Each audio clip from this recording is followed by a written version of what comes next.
Hey, everybody, welcome back to Crazy Money. I'm your host, Paul Ollinger. My guest this week is one of the most prolific authors in all of the personal finance publishing industry. Her name is Nicole Lapin. She's the New York Times bestselling author of the books Rich Bitch, Boss Bitch, Miss Independent, and Becoming Superwoman. She's on a mission to give women more financial literacy to empower them in their careers and relationships. And she knows a little bit of something about personal empowerment. I keep popping my P's, personal empowerment, because she's a summa cum laude graduate of Northwestern University, where she studied journalism, which led her to, at age 21, becoming one of the youngest anchors in CNN history. She's a regular on cable news and TV shows all over the country and the host of the Money Rehab podcast with Nicole Lapin. We talk about a lot of stuff in this podcast, including some of the typical stuff in terms of how to become more economically autonomous, how to get out of debt and things like that. But most importantly, we talk about Nicole's background. And I think it's important because I made some assumptions, some inaccurate assumptions about Nicole, because she is so accomplished, so successful. She's polished, fashionable, and let's face it, she's very, very attractive. Because of these things, I made assumptions about her background. I assumed that she was from a fancy family, from an affluent neighborhood, and had all the advantages in life. Well, it turns out her personal story is very different than what I had assumed. Her family life was gritty, at times tragic, and she used success as a tool to both cope and have a destiny for her to pursue. I really appreciate her being so vulnerable and upfront with us. She shared some great stories, and I know you're going to enjoy them. This, ladies and gentlemen, is Nicole Lapin. Nicole, let's start with the basics. You grew up in Orange County, California. Is that correct? I sure did. What was life like in Orange County in the late 80s, early 90s? Oh, God bless you. Paul, you are my favorite person. In the early 80s, it was weird. I was like the only Jewish family in my area. My parents, both immigrants, so I'm first generation American. Where did they come from? Where did they immigrate from? Israel. Oh, cool. Israel, yeah. So I think it's cool now. I thought I was weird growing up. I mean, I still think I'm weird. But yeah, both of my parents immigrated from Israel. My mother's family went from Morocco to Israel. So a bunch of languages spoken growing up, Arabic, Hebrew, French. And do you speak all those languages still? Ish. Ish. Ish. Which ones besides English do you have at your beck and call? Hebrew was my first language, actually. Fun fact. So do you want to throw some Hebrew down or what? No, I want to know about your childhood. I want to know what it was like bouncing around Orange County in the one Jewish family on the cul-de-sac. I had a really shitty upbringing. Are we really like gonna get all? We're gonna get there. Okay. Yeah, let's do it. If there's anything you don't want to talk about, we don't have to talk about it. But I'd like to know more about who you are. I like to talk about everything. No, scratch that. I don't like to talk about everything, but I will talk about everything. Yeah, I had a really nutso upbringing, really broken home. My parents divorced when I was 3. They had a crazy divorce trial that was like all over the news at the time. My mother kidnapped me when I was 3. Like, it gets really wild. Like Looney Tunes USA. Like, wow. You really want to get into all this? Absolutely. Changed my name when I was 3. Yeah. And then was arrested, like had monitored visitation. My father died when I was 11 of a drug overdose. He was a very acclaimed surgeon who invented cool stuff in the medical field, but also a really troubled dude who was an alcoholic and a drug addict. And then, so like my trajectory was not what I am now. Is probably like destined to be, a crack whore in an alleyway or something. But you weren't. You were like a crazy accomplished kid. But I achieved a lot at a very young age. That's right. I think I self-prescribed not drugs or alcohol, but work. Did achievement make you feel like things were okay? If you could look at the dean's list and see your name at the top, did that feel like that was keeping you grounded?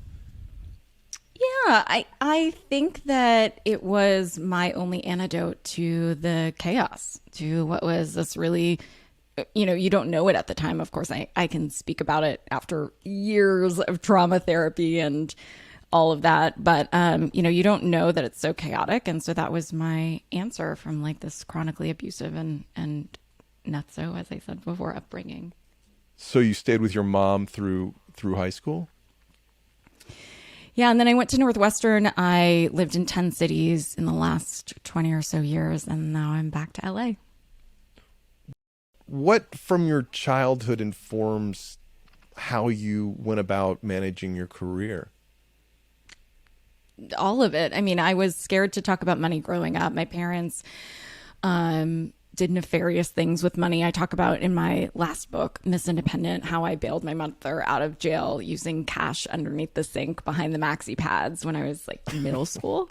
And so that was my experience with money. So I wasn't, destined to be any sort of expert with money. I never expected to have money, much less teach other people about it. And so it was really the thing that scared me the most.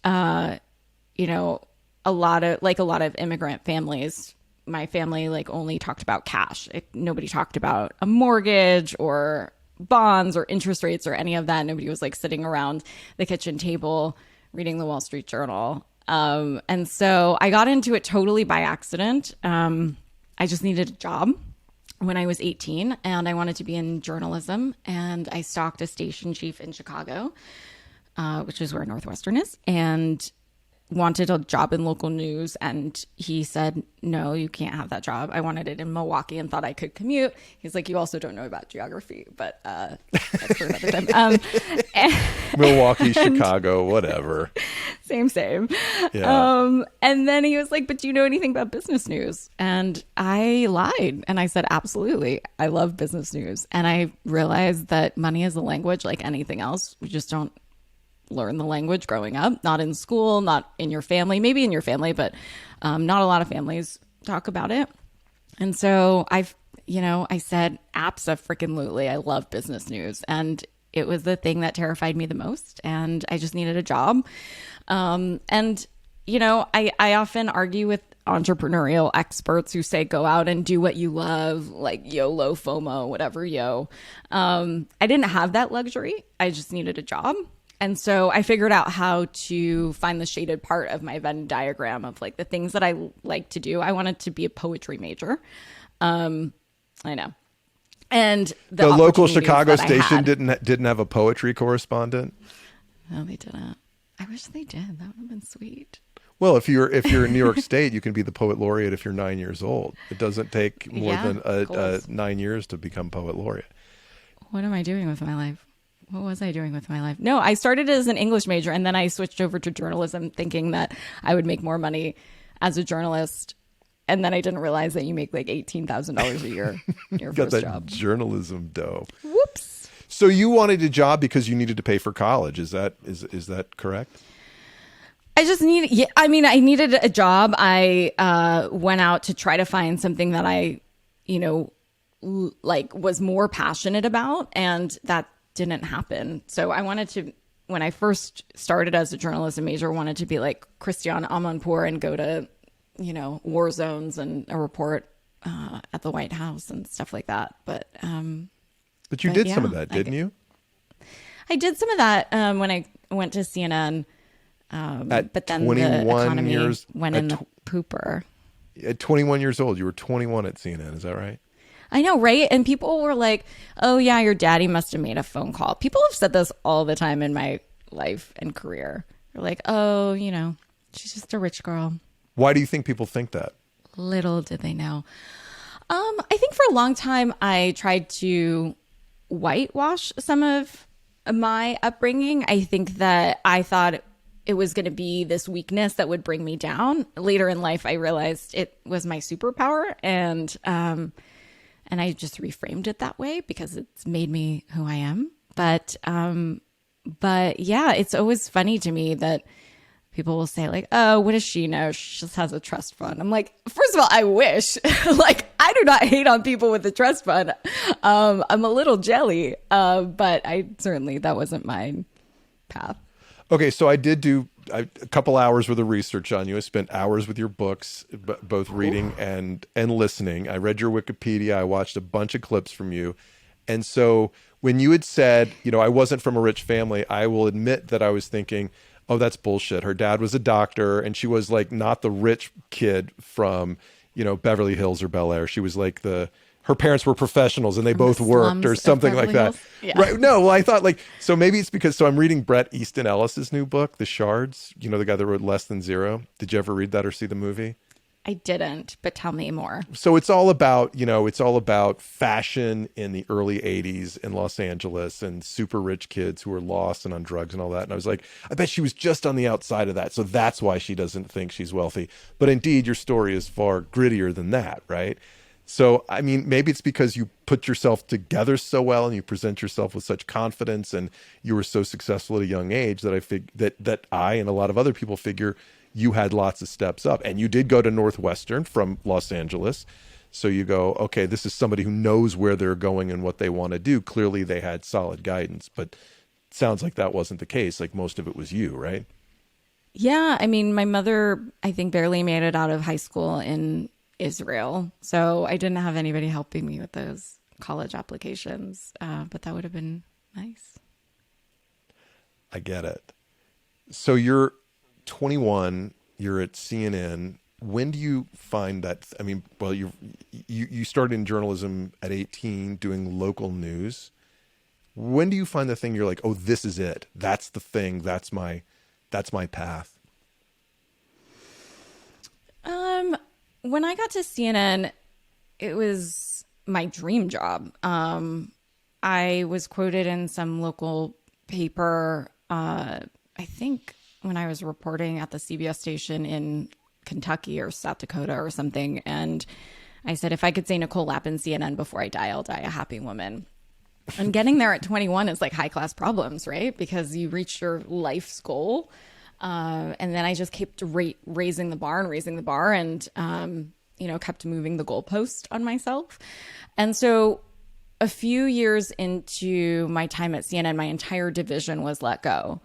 And so before I was 25, I had gotten my dream job and lost my dream job. And then because the economy was in the shitter. Can I say? Absolutely. I want you to say shitter as often as possible. Then I really leaned into my business news roots because I started on the floor of the Chicago Merc and went to CNBC and then Bloomberg after that, talking to old rich white dudes about money.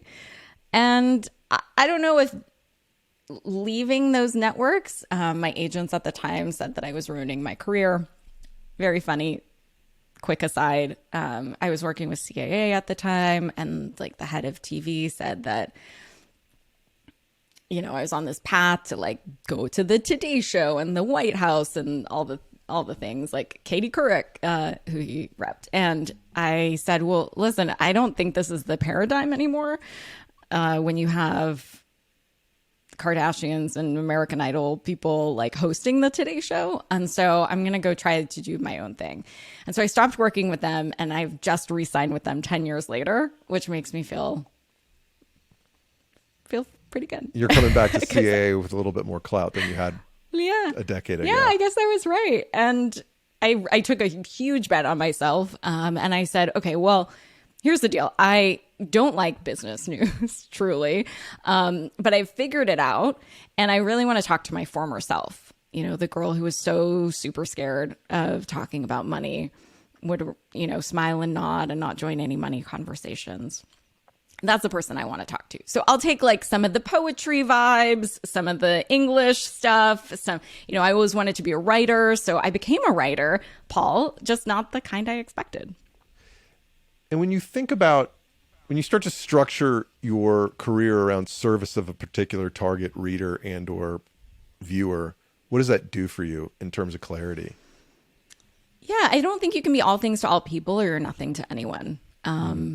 And so when I had 4 failed book proposals before I got my first book deal. So it was a long road. How many agents, how many letters did you write to agents before you got an agent?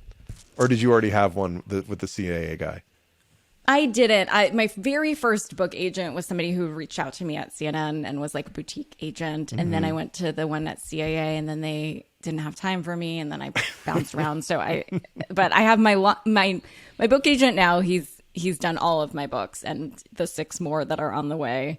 So I need to take book birth control. He's just not giving it to me at this point. Your book agent is never going to tell you to write less. They're going to tell you, what you need to do is stop doing social media and write more books.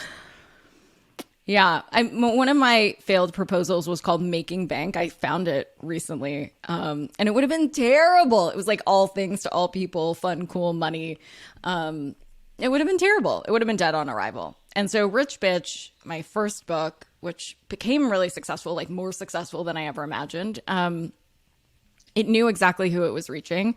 It was super targeted, and it was at the right time. It was around the recession. And so I think that knowing who she is, like I know exactly who my audience is. She's who I was, And so I know what she likes, what she's scared of, what she doesn't. And I think that,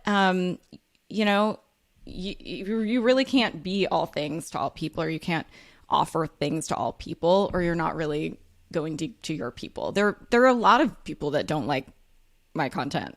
And that's fine. I'm not for everybody. That's okay. But for the people I am, I'm really for them. What are the people that you just referred to who don't like your content? What do they say about it?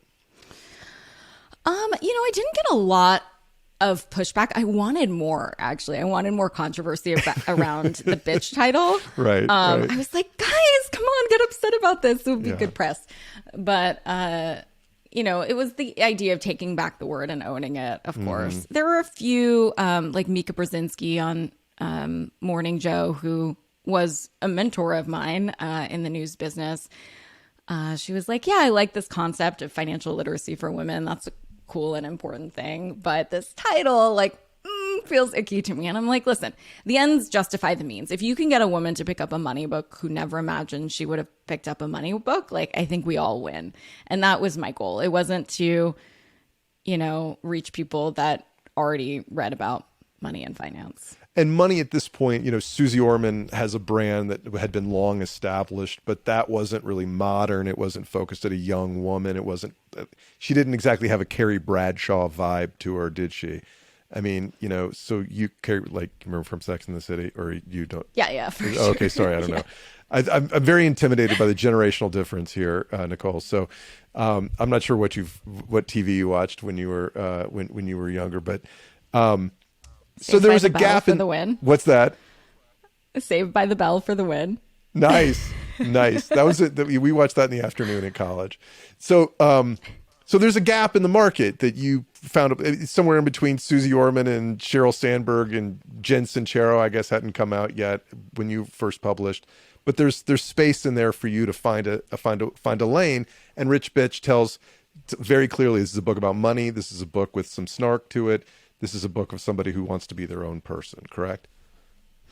Yeah, there was white space in the market. And, the advice Susie Orman gives is great for her audience. And there can be a lot of financial experts, and they can reach different audiences. And that's great.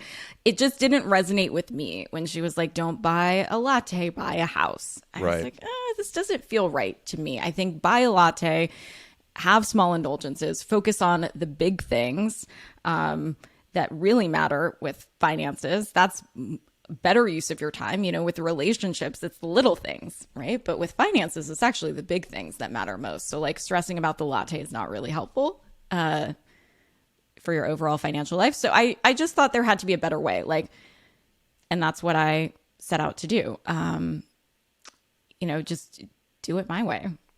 And it worked for me. And so I thought, I'm kind of the least likely person to be a money expert. And if I could do it, really anyone could do it. I'm allergic to cliches. Paul, so I was hesitant to say that, but it's true. If I could figure it out, having been dealt a shitty in the shitter hand. Anyone can. How did you figure it out? What was the low point for you financially, and how did you turn it around? When I first got a credit card, because I didn't have one growing up, or like even in college when friends would all put down their credit cards in, at a restaurant or whatnot, I would be the awkward girl, like writing a check or something You weird. brought your checkbook to the restaurant. That's super hip. I mean, I've always been the awkward girl, but really awkward about money. My boyfriend at the time said he wanted to be a hedge fund manager. I thought he wanted to be in gardening. He actually dumped me because I couldn't hang out with his Wall Street friends. But then, like, fast forward, I felt very Woodsy, because his Wall Street friends wanted to hang out when I joined CNBC and stuff like that. But I got into a bunch of credit card debt, and that probably was my financial low point. And look, I lived for paycheck to paycheck for many years and ate brown rice and beans because it felt fancier than ramen. So I know what it's like. I've been rich, I've been poor, and being rich is better. Yes, I agree. So you say you want to give your reader the permission to get the latte, but if you want to turn things around financially, you do have to make hard decisions, right? So which hard decisions did you make? Was it the you ate brown rice and beans before you went out and then joined people for drinks, or what was it like?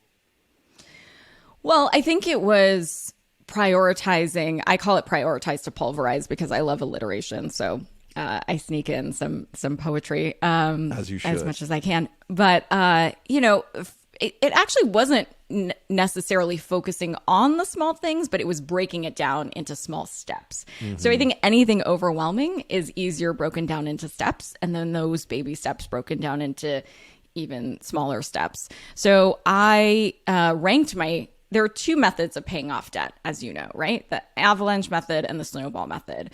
And so mine was the avalanche method, where I ranked my interest rates by highest to lowest, and then I tackled the highest first. And I think that's the big thing, right? And so I broke it down to $7 a day. I paid off $7 a day. That felt manageable to me, and it felt like something I could tackle. And that's how I got out of it. That's how I got the debt monkey off my back forever. And what did you learn? So we're in a time of economic uncertainty right now. I know that when the first recession I went through as an adult was in 2001. I was working for a small .com.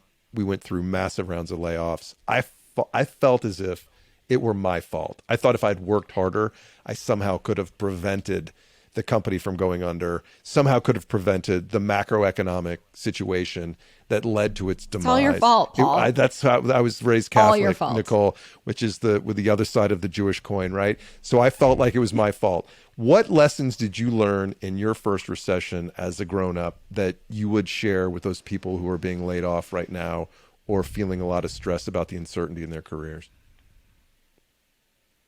The uncertainty is valid, and it's real. If I could have gone back and told my former self anything, it would have been, if I had some money on the sidelines, I probably would have invested it because things were on sale.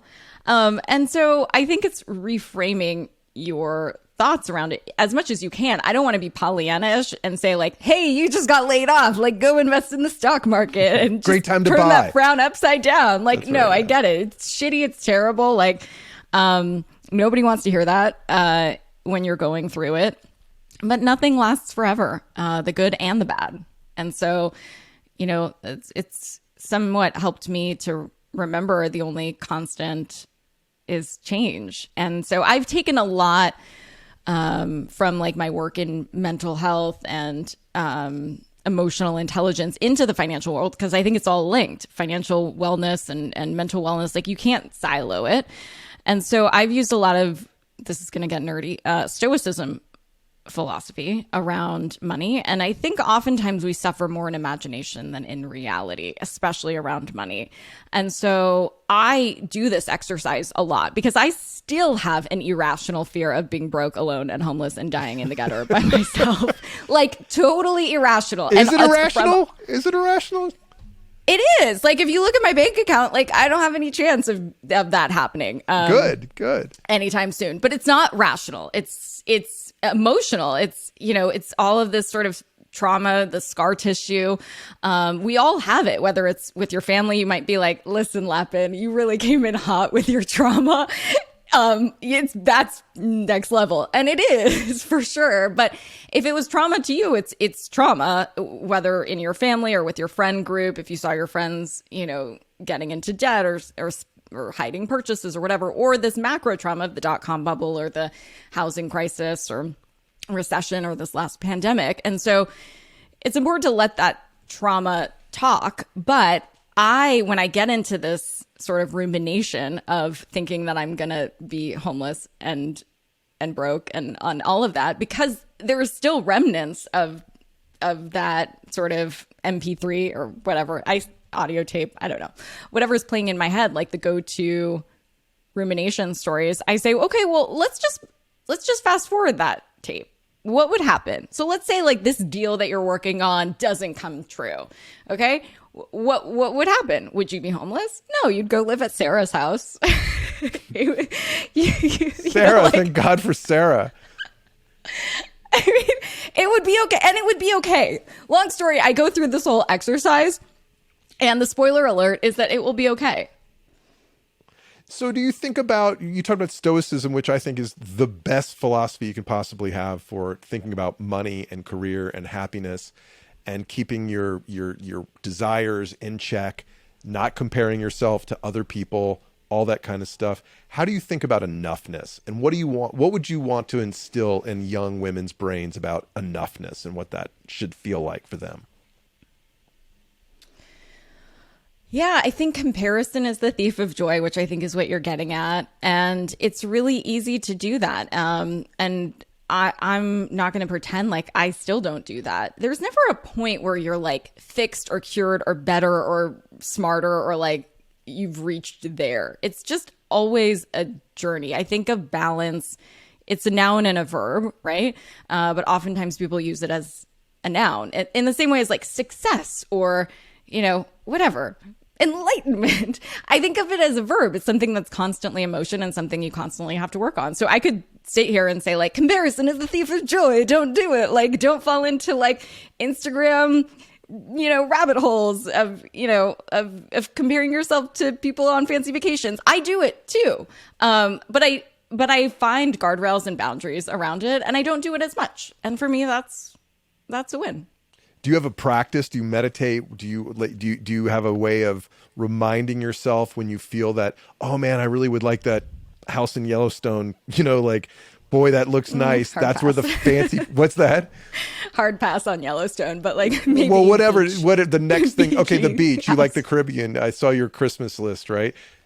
And if you could get a house in the Caribbean, boy, wouldn't that make you happy? And you have to stop and go, would it make me happy? Would it not make me? Am I okay? I'm okay. I mean, that's really what it is about stoicism, is reminding yourself that you're okay and you're going to be okay, whether you get that next thing that you think you want or you don't. Yeah, for sure. And I think that we can have it all only if we define what it all means and stop changing the goalpost on ourselves. So, this is a question I get asked on like all panels. I don't think you've probably ever been asked, can you have it all? Because that's a typically like lady question, which is annoying. But what does it all mean? Does it mean having a house in Yellowstone or a house in the Bahamas? Like, is that on your list? Or maybe it's just, chilling in your backyard with like a lawn chair from Target and that makes you happy with a book. You're the only one who has to wake up in your life. And so when you look at that yacht or that thing on social media and you're like, fuck, what have I been doing with my life? Clearly I suck. Like, why am I not a laureate at 9? Like, I might as well just, call it a day. Was that on your list? And if it wasn't, like, remind yourself that that's not on it all for you.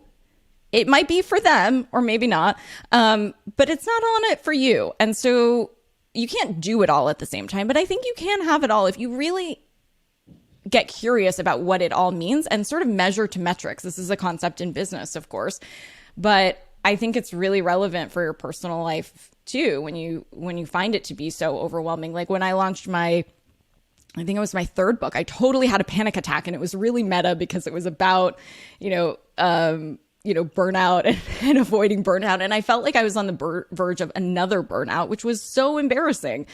And, and then I just said, well, what am I freaking out about? Like, what is success? I have to define it, or I'm never going to get it. Like, is it 5 media interviews? Is it like, whatever, thousands of books? What is it? Because if you don't define it, like, you're never freaking going to get there. But we do define it. We say, if I were a New York Times bestseller, I'd be happy. And then you become a New York Times bestseller. And then are you happy? Or do you go, right? No, you're not. This was like the story of my life. And then you become, no, if I have, 2 books that are bestsellers or whatever. And like, it's not enough until you remind yourself that you're enough and it is enough. And you go back to saying, well, what was that? And how can I measure to that and not change the rules mid-play? Like, I'm bad at sports analogies and stuff like that. But I think one of the ways that we can find balance and reminders that we're good with what we have is to be conscious about the way we spend money. So what are the ways that you spend money that bring you the most joy?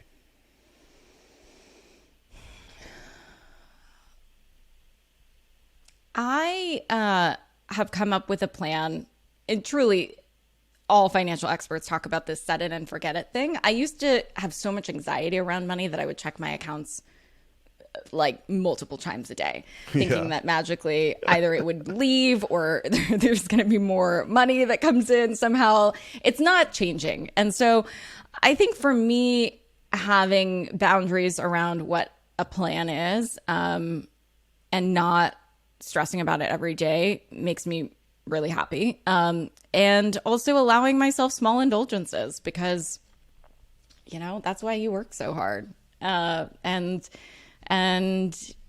I never advocate to anyone else to cut those out, and I don't do it myself. And what are those for you? What are the things you like the most? I just bought a killer pair of new Nikes that I love. What are those? That's awesome. Right now, it's mostly stuff for Penny, my dog. What kind of dog? And she's sleeping on this other interview chair, which is hilarious. She's a mini poodle. I was told she was a toy poodle, but she's 16 pounds. So I think she's a mini poodle at this point. She's the best. You can follow her on Instagram at doggycoin, which is really the only thing I want to promote on this episode. All right. Let's get Penny some new followers. So you like buying things for your dog? Is that because and experiences and trips and stuff like that? Right. Mostly, I know that's cliche at this point because millennials, and I'm an elder millennial, love that experience. I think that's a true human experience, not just millennials. I mean, if you look, I'm sure Liz Dunn and Mike Norton from Harvard, who wrote the book Happy Money, and they talk about the ways that you can spend money that make you the happiest, and spending on experiences is one of the number one things. And I mean, there's no trip I've taken with my family, and we've taken some very nice trips, where I go, boy, we shouldn't have done it. It was too expensive. Now, I hope my wife isn't listening to that because she will use it against me. But, I'm like, those are the greatest memories I have in my life. Yeah. And I remind myself, stocks, not stuff. Truly. I talk about in one of my books, they're all blurring together, but this idea that growing up, I was so jealous of these girls who had this chunky sterling silver Tiffany bracelet with the little dangly heart. Sure. And I couldn't have one of those. And so I thought, and I had like a bunch of bullies growing up and stuff like that. And fast forward, when I became successful or was on TV, one of them reached out, and something about it was like, I'm going to go to Tiffany's right now, and I'm going to buy this bracelet, and it's like all going to come full circle, and I'm going to feel, like the mean girls didn't win. And I went in there and I looked at the bracelet, and I was like, cool, I could buy this bracelet. I could buy a bunch of these bracelets. But I'm not. And instead, I'm going to buy Tiffany stock. And that's what I did. And I kind of have conditioned myself to buy more assets than liabilities. That's because, badass. like, who cares about that stupid bracelet? That is badass. I had the same experience. So I liked, especially when I was a younger guy and I was single until I was mid-30s. And I bought a couple of nice watches and I was, look how cool these watches are. And then after I worked at Facebook, and after Facebook IPO, I bought a really nice watch. And I wore it out one night with my longest time, bestest friends in the whole world.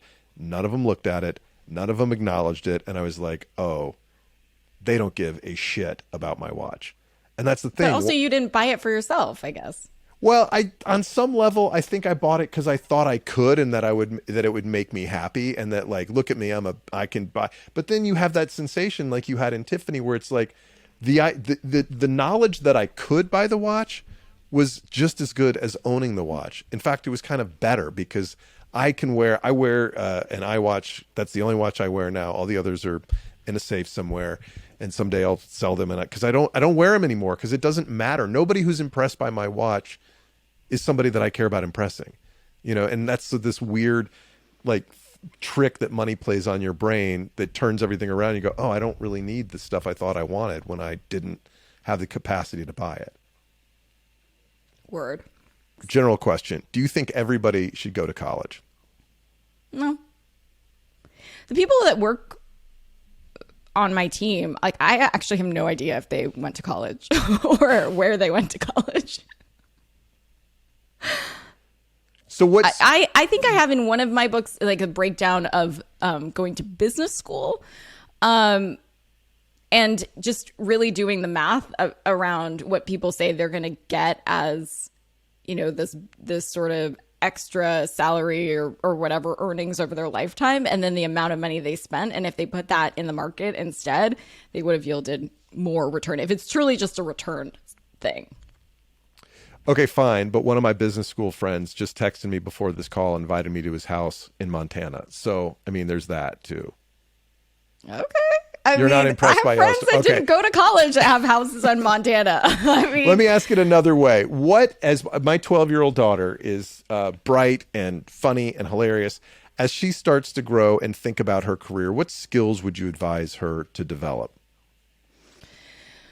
Personal financial literacy. That's on you, Paul, because they're not learning this in school. It's crazy that I've gone to MBA programs at Columbia and Georgetown and all of these, like, fancy schools where they're paying hundreds of thousands of dollars for their brain. And I do a personal finance little workshop with them, and they have so many questions. And it's so bizarre to me because what the heck are they paying for?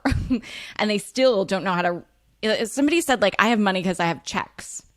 I was like, am I in the Twilight Zone? Like, am I getting punked right now? Is this a joke? Oh, that's funny. So it's, unfortunately, and I'm doing a lot of efforts around financial literacy and legislation for that. And I've also, like, launched my own classes because I was tired of just saying, if I were in charge of the world, like, I'd put financial literacy in school. So I just did some.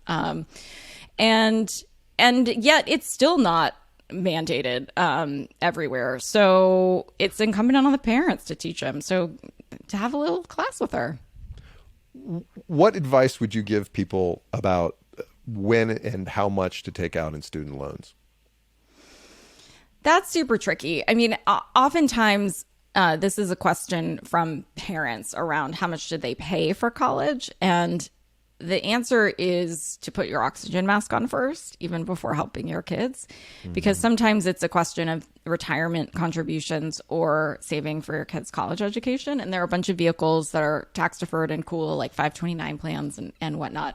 But if you're not saving for yourself, that's not helping your kids. Like, the sentiment is there. Your heart is in the right place.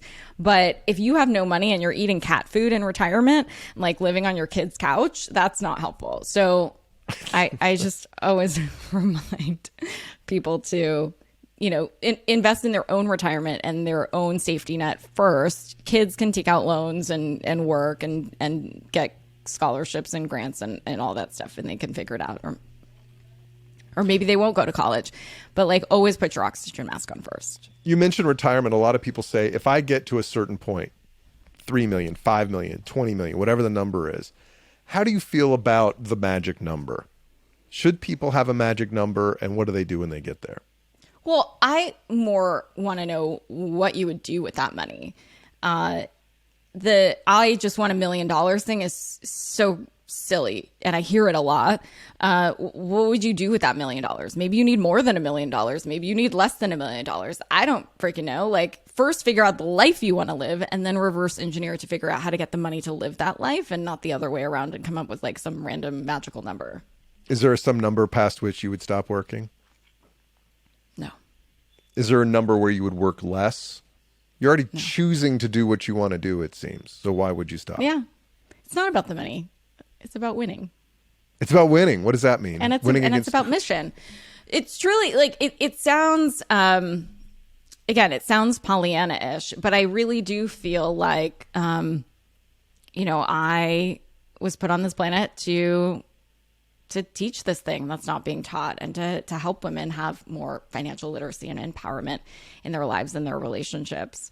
I think I think that's what's going to fix the gender wage gap and the racial wealth gap and all the wealth gaps. And so, yeah, I mean, I'm almost 39. I've never been married, don't have kids. And so, will that happen? Maybe. But I really am mission oriented. So it's about winning for that. Winning for that mission. Seeing your mission be successful. Yeah. Well, speaking of which, what are the next? What you said you have 6 books. You have a 6-book deal. That's massive. What's the direction of those books? Where are we going next? It was a 7-book deal. I released the first of the 7 last year, Miss Independent, and the next 6. It's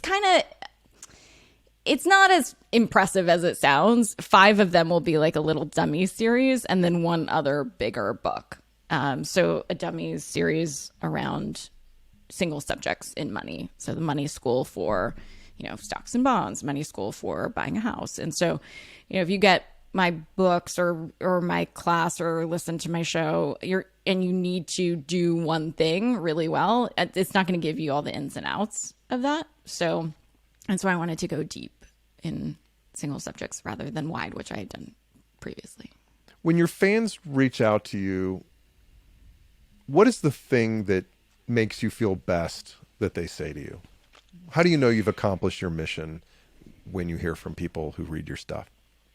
Yeah, it really affects me, and I try to respond as much as I can. And we've staffed up to try and respond even more. But I will hear people say that I've changed their lives in a lot of different ways, and during book events, like it would always be crazy to me that I'd have like women crying. I'm like, I assumed like maybe one person bought the book, and you kind of dissociate. And even on TV, you don't see humans, but when you see them and they have like stickies on tattered books, and like women are buying for their pregnant women are buying it for their unborn daughter to be like a boss bitch.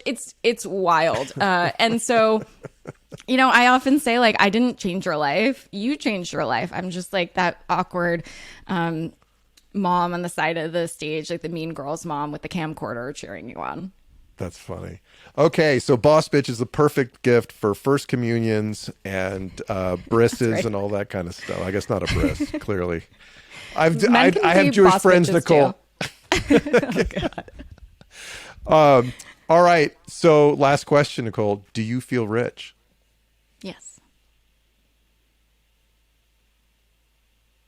Period. The end. Excellent. Outstanding. What, again, is Penny's Instagram account so we can put it in the show notes? Yes, I feel rich in all senses of the word beyond money. And that's what I really teach, living a rich, full life. Penny's Instagram is @DoggieCoin. So like Dogecoin, but better. DoggieCoin. That's one coin that won't lose its value. That's right. And we'll put links to your other stuff in the show notes. Nicole, thank you so much. Not as important. Well, I appreciate that, but just for shits and giggles, we'll do it. Thanks for being a part of this today. Nice to talk to you. Paul. Likewise. Thanks again to Nicole Lapin for taking the time to join us in conversation on crazy money, and for being so open and honest about her background and her journey. It's always those personal stories that offer us the best insights to think through the lessons that all of us struggle with when it comes to money, success, being the best people we can be. And so thanks to Nicole for her candor. If you like what we're doing here, folks, please take a second to rate and review Crazy Money on whatever podcast app you're listening to. And by all means, share it with a couple of friends who you know are smart and curious and want to live better, stronger, more positive lives. That's what we're up to, really, here at Crazy Money, and enjoying a few laughs along the way. Please take a look at the links and the show note to Nicole's Instagram account and her podcast. And if you're bored, maybe take a click on that Paul Ollinger Substack link and read what I'm writing over there on the Substack. We'll be back next week with another great guest. I hope you have a wonderful 7 days. Until then, goodbye.